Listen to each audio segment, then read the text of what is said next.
I know we've all talked about it, but should we really cut Carl Lawson? What's up, Jets fans? Happy Super Bowl Sunday and all that jazz.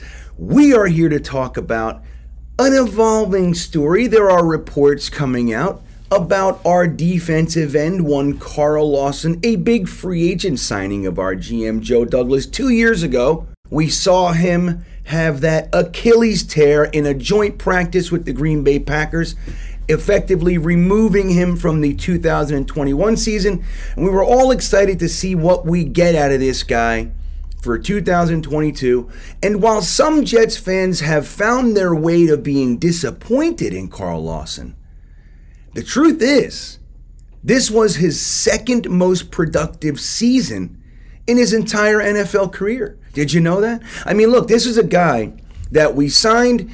He didn't get many actual sacks, right? The year before we signed him, he had 5.5 sacks. So we give him a big free agent contract with him being a pass rusher, right? So Jets fans instantly attached this value to him as if he was going to be the best thing since sliced bread. Now, I got to tell you, admittedly, I was excited about him as well. And my expectations were kind of high, too. So that is what it is. But the truth is that he didn't come in here with 15 sack seasons or anything like that. Truth is, not even a double-digit sack season. So what were we expecting from this guy when we get him? So he comes in this year. Now, he's coming off the Achilles tendon injury, and we know that it could take almost 2 years to really come back to form from that injury. These are the reports that we hear. Some guys are quicker than others. Carl Lawson is a super crazy workout warrior, the epitome of health and work ethic and all those things. So you have the belief that if somebody's going to come back maybe quicker than someone else, Carl Lawson would be on that side of things. And all well and good. He came back and he looked fantastic. Again, he didn't have a double-digit sack season, but he did have 7. And he also had 9 tackles for a loss and 24 quarterback hits. So the thing with Carl Lawson that we all talked about and we knew coming in is that he disrupts the pocket. He leads the league in hurries and pressures and hits and all those kinds of things. Doesn't generally pull in the actual sack numbers, but his impact is undeniable. Well, I'm going to tell you, he did that all year long. Now, another thing that we won't see on any stat sheet, but Jets fans know it in their soul, is that Carl Lawson was held blatantly more than any other defensive lineman that we had, and probably among the elites of being held in the entire NFL. The guy, I mean, you would see it, he would be literally clotheslined and still causing pressure. So his impact is real. It's more than we even probably should have expected. But here we are, we're talking about cutting him. Now, why would we be doing it? Well, because we save $15.5 million if we let him go. So is that $15.4 million worth losing that impact? Well, it all depends on who the backfill is, right? So who's the backfill?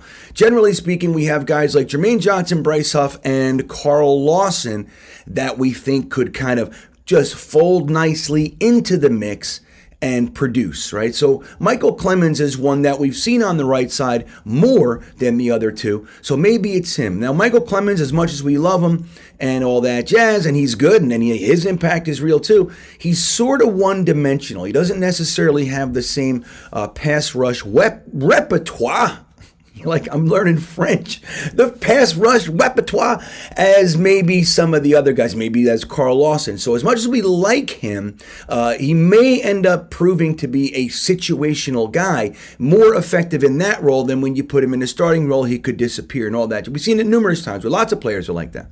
Then you got Bryce Huff, who's kind of known as a situational pass rusher as well. Different skill set in some respects, but similar, right? We don't know about these guys. Now, Jermaine Johnson, we all believe, is is a very, very well-rounded player, and he's going to fit in nicely. I believe he will continue to ascend as an impact player, and I'm not worried about him. But losing Carl Lawson might be a bigger hit than we think, and I wouldn't be so quick to just assume, $15 million, cut him. We need the 15. Well, what are you getting for that $15 million? We're looking at quarterbacks and all that, so we're going to need to make some moves somewhere, of course. But I think it might be more beneficial, guys, to restructure this man and get him down, get his cap number down, spread it out into the future. I think that might be better, and keeping the band together, man, keeping this very potent alignment that we have. Look, 1 year of successful defensive line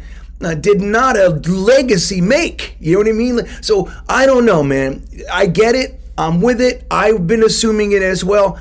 But it might behoove us to consider a true restructuring with him. Keep him around for another year or two. Because look, even if he didn't come back to form all the way from the Achilles, now we're looking at him kind of really hitting the ground running in 2023. It would kind of suck to lose that right as he's getting where we needed him to be.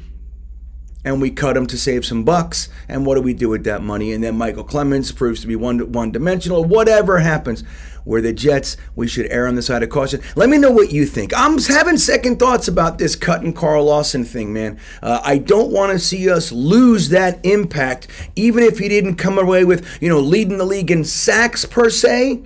His impact is real. Let me know what you think in the comments. Let's have a discussion about this one as we watch our Jets tiptoe into the offseason after dominating the honors ceremony. I can't wait to hear your thoughts. And as always, go Jets.